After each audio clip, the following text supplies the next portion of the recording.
Voilà, eh bien bonsoir à tous. Très content de vous retrouver pour un nouveau live, un de plus. Voilà, j'espère que vous avez passé un bon dimanche hier, un bon culte dans vos églises respectives. Alors, je ne sais pas, pour les Sénois, je vous fais un grand coucou. Et puis pour tous les autres aussi, peut-être les Corses, je ne sais pas, hein, mais que Dieu vous bénisse. Hein. Alors, pour cette semaine, on va un petit peu changer ce qu'on a l'habitude de faire. On avait l'habitude de traiter un thème chaque semaine un petit peu, en 2 fois ou en 3 fois. Cette semaine, on va changer puisque pour les 3 lives, que ce soit ce soir, que ce soit mercredi et que ce soit vendredi, à chaque fois, on va traiter un sujet différent. C'est des choses que Dieu a mis sur mon cœur et que je voudrais partager avec vous parce que je crois que ce sont des choses importantes. Hein. Alors ce soir, on va traiter un premier sujet. Je voudrais l'aborder le temps d'un live. Ce n'est pas des choses dont on parle souvent, mais je crois que c'est très très important. Alors, peut-être on va lire un premier texte, si vous voulez, dans le premier livre de Samuel, au chapitre 24. On est à l'époque du roi David, avec Saül. Hein, vous savez que ça a été un peu compliqué entre ces deux hommes, et il y a quelque chose que je voudrais relever dans ce texte. On va en voir plusieurs autres. 1 Samuel, chapitre 24, verset 2. Il est dit ceci: lorsque Saül fut revenu de la poursuite des Philistins, on vient lui dire: voici, David est dans le désert d'En-Gedi.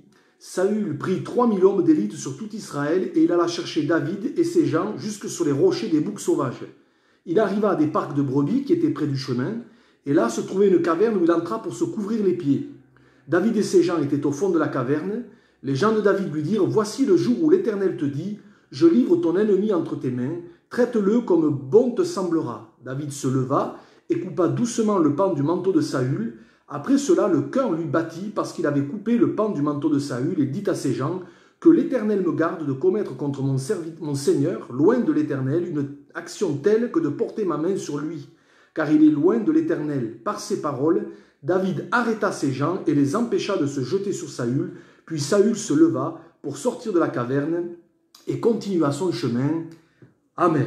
Voilà. Alors, c'est vrai, comme je l'ai dit un petit peu en préambule, que la relation entre David et Saül a toujours été une relation un petit peu compliquée. En fait, ça a commencé par de la jalousie.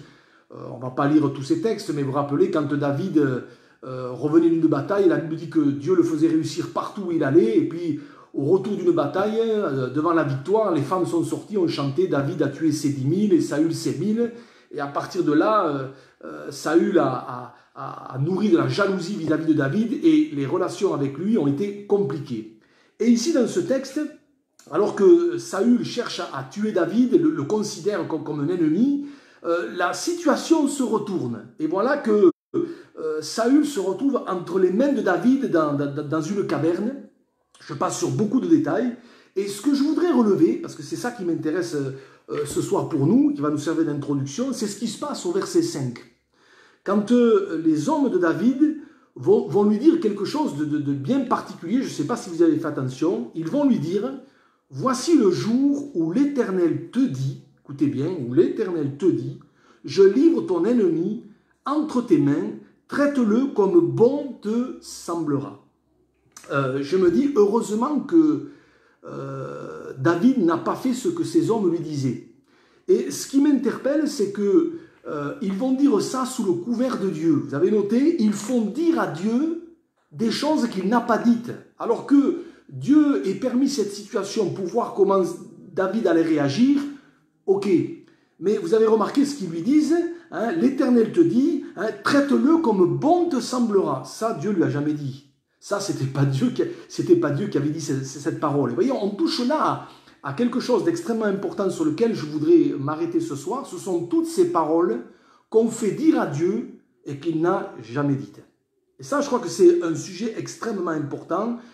Imaginez que David et ce jour-là ait pris pour argent comptant ces paroles comme venant de Dieu et qu'il ait tué Saül. Je ne suis pas convaincu que Dieu aurait approuvé une telle attitude. Voyez, d'ailleurs, on se souvient que l'apôtre Paul écrira bien des siècles plus tard cette parole: ne vous vengez point vous-même, dit le Seigneur, à moi la vengeance, à moi la rétribution, dit le Seigneur. Voyez, donc à moi, pas à nous. Hein. Et quelque part, David, par anticipation, a mis en pratique cette parole. Voyez, ce phénomène-là, qui est de faire dire à Dieu des choses qu'il n'a jamais dites, Ça a toujours existé.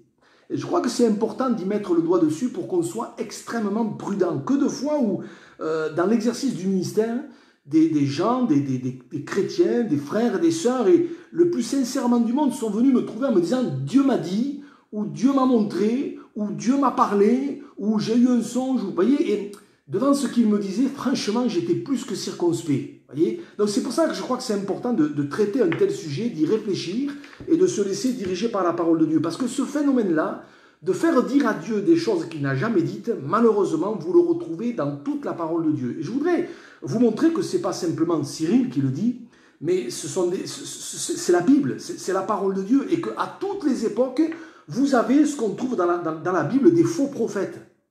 Et ce soir, je voudrais parler de faux prophètes. Voyez, parce que quand on fait dire des choses à Dieu qu'il n'a jamais dites, on est un faux prophète. Voyez. Alors par exemple, regardez, on va aller à l'époque du prophète Jérémie.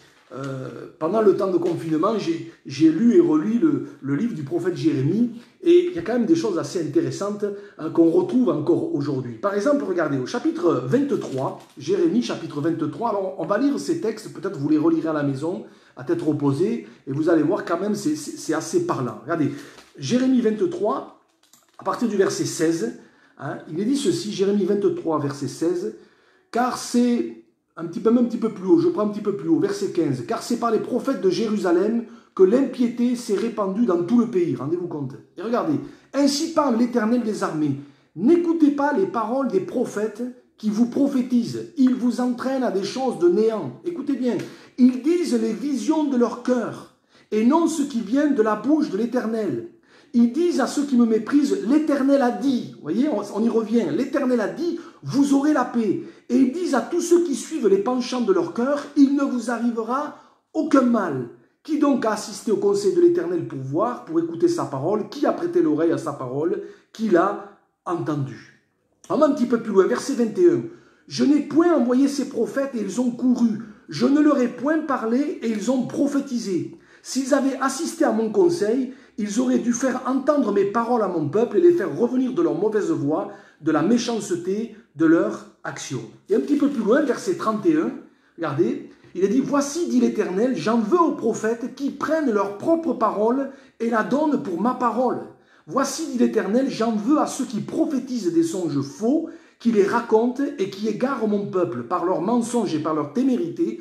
Je ne les ai point envoyés, je ne leur ai point donné d'ordre, et ils ne sont d'aucune utilité à ce peuple, dit l'Éternel. Vous voyez, c'est suffisamment explicite, ça se passe de commentaires. Déjà à l'époque de Jérémie, vous aviez des soi-disant prophètes, des gens qui parlaient soi-disant au nom de Dieu, à qui Dieu n'avait jamais rien dit. Et le problème, c'est qu'ils égaraient le peuple. Et Jérémie, qui est un homme de Dieu, dénonce ces choses. Dieu, au travers de Jérémie, les dénonce. Vous voyez, je crois que c'est important de s'y arrêter. Alors, si vous n'êtes pas convaincu, on va aller à l'époque de Ézéchiel, le prophète. Et là aussi, c'est très fort ce qui est dit. Je vous juste une référence, Ézéchiel chapitre 13, à partir du verset 2.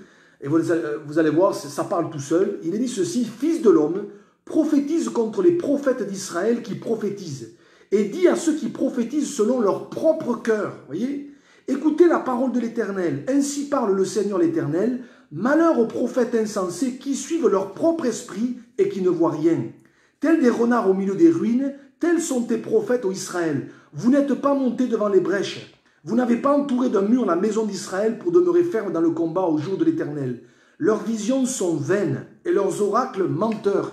Ils disent l'Éternel a dit et l'Éternel ne les a point envoyés. Et ils font espérer que leur parole s'accomplira. Ça c'est, voyez, moi ça m'interpelle. Ils font espérer que leur parole s'accomplira. Parce que ça c'est des choses qu'on voit aujourd'hui. On entend beaucoup de choses sur des soi-disant prophéties, et on fait espérer que ça va se passer. Mais ça, c'était déjà le cas à l'époque de Ézéchiel. Regardez, les visions que vous avez ne sont-elles pas vaines, et les oracles que vous prononcez ne sont-ils pas menteurs? Vous dites, l'Éternel a dit, et je n'ai point parlé. Vous voyez, donc c'est clair, et malheureusement, à l'époque d'Ézéchiel, on voit tous ces faux prophètes qui agissaient, et qui induisaient le peuple en erreur, en tout cas qui ne les invitaient pas au plus important, c'était de revenir à Dieu, c'était de marcher dans la crainte de Dieu. Alors, je pense aussi à ce texte qui me fait toujours sourire, mais je ne sais pas s'il faut sourire ou pleurer.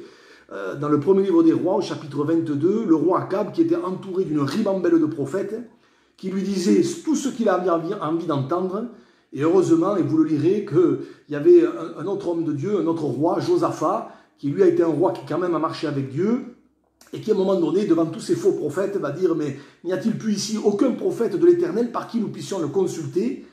Et Akab va avoir au moins, j'allais dire, une once à un moment donné d'honnêteté en disant, s'il y en a un, mais je ne l'aime pas, car il ne me prophétise rien de bon, c'est Michée, fils de Jimla. Voyez, il ne lui disait pas ce qu'il avait envie d'entendre. Voyez, donc, cette affaire de faux prophètes, ça a toujours existé. Alors peut-être quelqu'un va me dire, oui bon d'accord Cyril, tu étais bien gentil, mais tu nous parles de l'Ancien Testament là. Hein, on est maintenant sous la Nouvelle Alliance. Eh bien regardez, on va aller dans le Nouveau Testament maintenant, et vous allez voir que dans le Nouveau Testament, eh bien on retrouve la même chose. Par exemple, je pense à cette parole de Jésus que je cite souvent, et que nous connaissons bien, Matthieu chapitre 7, verset 22, Jésus dit, plusieurs me diront en ce jour-là, Seigneur, Seigneur, n'avons-nous pas prophétisé par ton nom? N'avons-nous pas chassé des démons par ton nom? Et n'avons-nous pas fait beaucoup de miracles par ton nom? Alors je leur dirai ouvertement, je ne vous ai jamais connu, retirez-vous de moi, vous qui commettez l'iniquité. Aïe, aïe, aïe. Voyez, j'ai l'habitude de dire concernant ces gens dont il est question ici, que si ça avait été aujourd'hui en 2020, mais ces gens, ils auraient été invités dans tous les séminaires possibles et inimaginables. Tous les séminaires prophétiques, on aurait eu droit à ces gens-là. Hein, ces gens-là auraient fait des salles combles. Des gens, beaucoup de croyants se seraient bousculés pour aller les écouter. Sauf que on voit malheureusement que ce que Jésus dit d'eux, je leur dirai, retirez-vous de moi, vous qui commettez l'iniquité. Vous remarquerez que Jésus ne dit pas que ce qu'ils disent, n'avons-nous pas prophétisé, n'avons-nous pas chassé des démons, etc. Il ne dit pas que ce n'est pas vrai. Mais quelque part, il y avait des choses qui n'allaient pas. L'apôtre Paul aussi va parler de ces choses-là. Je pense à quelques versets que je vais vous citer dans 1 Timothée chapitre 4, verset 1er. Paul dit ceci, l'Esprit dit expressément, vous voyez, c'est pas Cyril qui le dit, c'est le Saint-Esprit. L'Esprit dit expressément que dans les derniers temps, quelques-uns abandonneront la foi pour s'attacher à des esprits séducteurs et à des doctrines de démons par l'hypocrisie de faux docteurs, portant la marque de la flétrissure dans leur propre conscience, etc., etc. Voyez, quelques-uns abandonneront la foi pour s'attacher à des esprits séducteurs. Et parmi ces esprits séducteurs, mais combien aujourd'hui se font appeler prophètes? Combien se font appeler prophètes? Vous voyez, un petit peu plus loin, toujours à Timothée, c'est un verset que je cite souvent, mais il est tellement d'actualité. 2 Timothée, chapitre 4, verset 3. Il viendra un temps où les hommes ne supporteront pas la saine doctrine, mais ayant la démangeaison d'entendre des choses agréables, ils se donneront une foule de docteurs selon leurs propres désirs, détourneront l'oreille de la vérité et se tourneront vers les fables. Voyez, mais toi, sois sobre en toutes choses. Voyez, on aura la démangeaison d'entendre des choses agréables. Voyez. Et Dieu sait qu'aujourd'hui, les gens sont friands de tout ce qui est prophétique, pseudo-prophétique, etc. Les gens courent après ces choses. Hein, mais vous voyez que l'apôtre Paul, déjà animé par le Saint-Esprit, dénonce ces choses-là. Hein, c'est que ça existait déjà à son époque. Mais alors, qu'est-ce qu'il dirait aujourd'hui? J'ai parlé de Jésus, mais je pourrais parler de ce qu'il dit dans Matthieu 20, parlant des signes des temps de la fin. Il va parler de faux Christ, de faux prophètes, voyez, de séduction. D'ailleurs, un des premiers signes annonciateurs que Jésus donne, c'est la séduction. Hein, et beaucoup vont se laisser séduire. Voyez, j'ai l'habitude de dire, dans faux prophète, il y a le mot prophète, mais il y a aussi le mot faux, quoi. Voyez, alors c'est basique ce que je dis, mais c'est là pour nous interpeller. Voyez, et en plus, dans cette période de pandémie dans laquelle nous sommes, mais que n'entend-on pas en ce moment de paroles prophétiques, de prophètes qui vous annoncent tout un tas de choses? J'entends de plus en plus de choses ici et là qui sont annoncées, qui sont prédites. C'est vrai que comme quelqu'un a dit, c'est pas de moi, mais ils étaient où avant ces prophètes? Pourquoi n'ont-ils pas annoncé tout ce que nous venons de vivre, voyez? Alors, comprenez-moi bien, le but de tous ces textes, je pense que c'est important de les mettre sous nos yeux et de voir que c'est la parole de Dieu, c'est pas la parole d'un pasteur, voyez? C'est pour nous montrer que c'est un sujet sensible et qu'il nous convient d'être extrêmement vigilants, de faire attention à toutes ces paroles qui sont dites au nom de Dieu, ce que j'appelle les Dieu m'a dit, Dieu m'a parlé, Dieu m'a montré. Moi, je crois, j'ai pas de problème, je crois que Dieu parle. Je crois au ministère de prophète, j'ai pas de souci avec ça. Je crois encore aujourd'hui que Dieu inspire des hommes et des femmes. D'ailleurs, c'est biblique. Dans les derniers jours, je répandrai de mon esprit, dit Dieu, vos jeunes gens prophétiseront, etc., etc. Oui, je dis amen à tout cela. Mais je crois que ça n'exclut pas la vigilance. Ça n'exclut pas de faire attention, parce que la Bible nous met en garde contre tous les pseudo-prophètes, contre tout ce qui se font appeler prophètes. Voyez, parce que c'est vrai que ça fait bien sur un CV de mettre prophète ou de se faire appeler prophète. D'ailleurs, ça m'a fait penser à cette parole de l'apôtre Paul. Je vous donne la référence, 2 Corinthiens chapitre 10, verset 18, où Paul dit ceci: « Car ce n'est pas celui qui se recommande lui-même qui est approuvé, c'est celui que le Seigneur recommande. » Alors, mon frère, ma sœur, au travers de tout cela, je vais un peu vite, hein, je ne veux pas être trop long non plus, mais on a besoin d'être vigilant. Hein. Beaucoup de choses se disent sur le dos de Dieu, on fait dire beaucoup de choses à Dieu. Sur Internet aujourd'hui, ce que j'appelle le marché du prophétique fonctionne à plein régime, et s'il ne s'agit pas de tout rejeter en bloc, certainement pas, il ne s'agit pas non plus de tout avaler.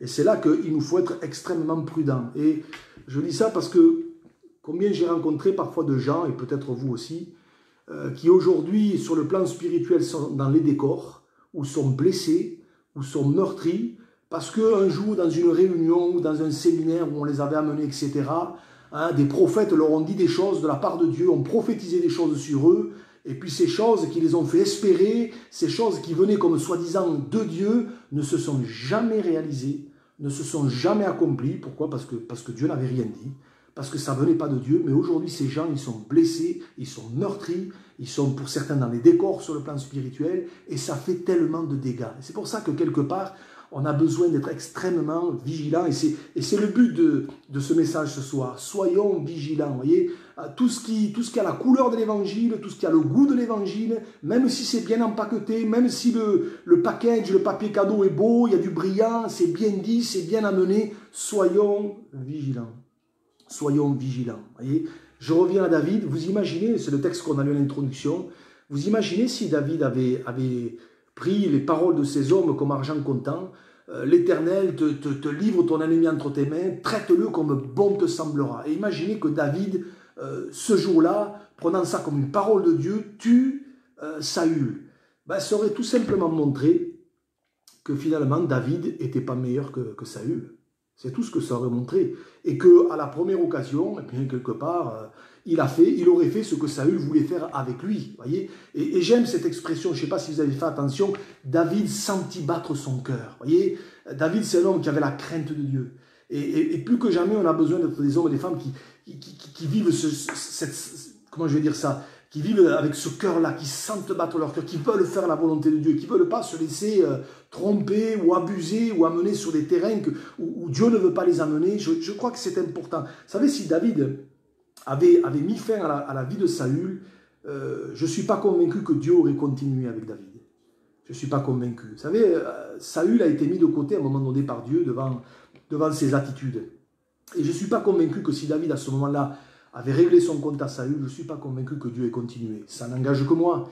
Mais pourquoi? Parce que quelque part, ça aurait montré que voilà, David n'était pas animé des meilleurs sentiments qui soient, et à la première occasion, eh bien, il faisait ce que bon lui semblait. Voyez, alors, que Dieu nous aide. Ma prière, c'est que, personnellement, les uns et les autres, on puisse vraiment demander à Dieu qu'il nous donne du discernement, de l'intelligence spirituelle, pour vraiment discerner ce qui vient de lui et ce qui ne vient pas de lui.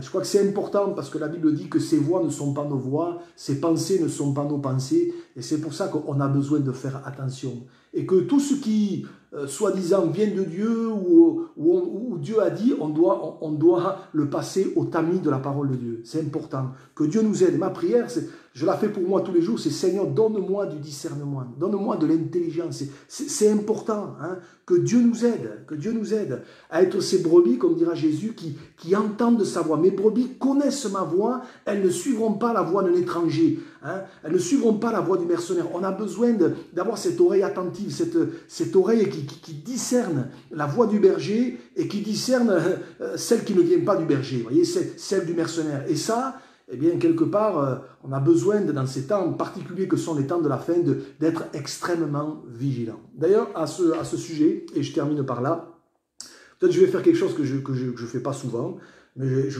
voudrais le faire. Je voudrais vous faire la pub d'un livre que j'ai lu pendant le temps de confinement, et qui justement traite de ce sujet dont on vient de voir, et qui m'a vraiment interpellé, qui m'a fait du bien.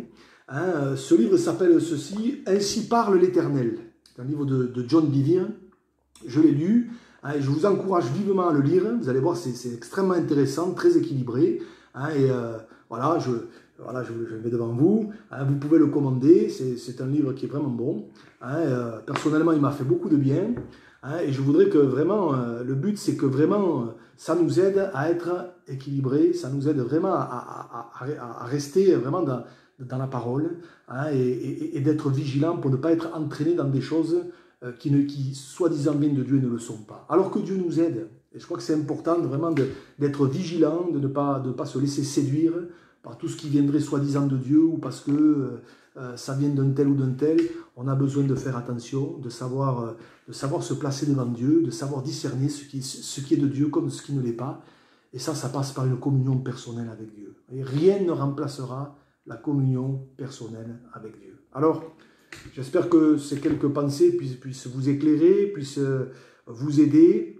Et le mot d'ordre, c'est vigilance. Hein. Il ne s'agit pas de tout rejeter, comprenez-moi bien, hein, mais il ne s'agit pas de tout accepter, de tout avaler comme venant de Dieu. Alors que Dieu nous aide, hein, et qu'on puisse les uns et les autres progresser et aller plus loin avec le Seigneur. Alléluia. Alors on va prier le Seigneur. Hein. Merci Seigneur pour ta parole. Encore ce soir, merci parce qu'elle nous éclaire. Je te demande vraiment de nous aider à y voir clair, Seigneur, à ne pas nous laisser entraîner dans des voies qui ne seraient pas les tiennes. Merci pour ta parole parce qu'elle veut nous conduire. Seigneur, aide-nous à entendre ta voix, à être ces brebis qui entendent ta voix, qui connaissent ta voix et qui ne suivront pas la voix d'un étranger. Seigneur, merci de nous aider à vraiment te rester fidèles jusqu'au bout. Nous savons que les temps de la fin seront des temps de séduction. Alors Seigneur, te demandons ta grâce, te demandons ton aide. Seigneur, donne-nous du discernement, donne-nous de l'intelligence spirituelle, afin, Seigneur, que vraiment, Seigneur, nous sachions distinguer ce qui est bon de ce qui ne l'est pas, ce qui est pur, ce qui est saint, ce qui est spirituel de ce qui ne l'est pas. Seigneur, merci pour ton aide, merci pour ta grâce. À toi la gloire, au nom de Jésus. Amen. Amen. Voilà. Ben, je vous donne rendez-vous mercredi soir pour un autre sujet. En attendant, eh bien, que Dieu vous bénisse et passez une bonne soirée. Bye bye.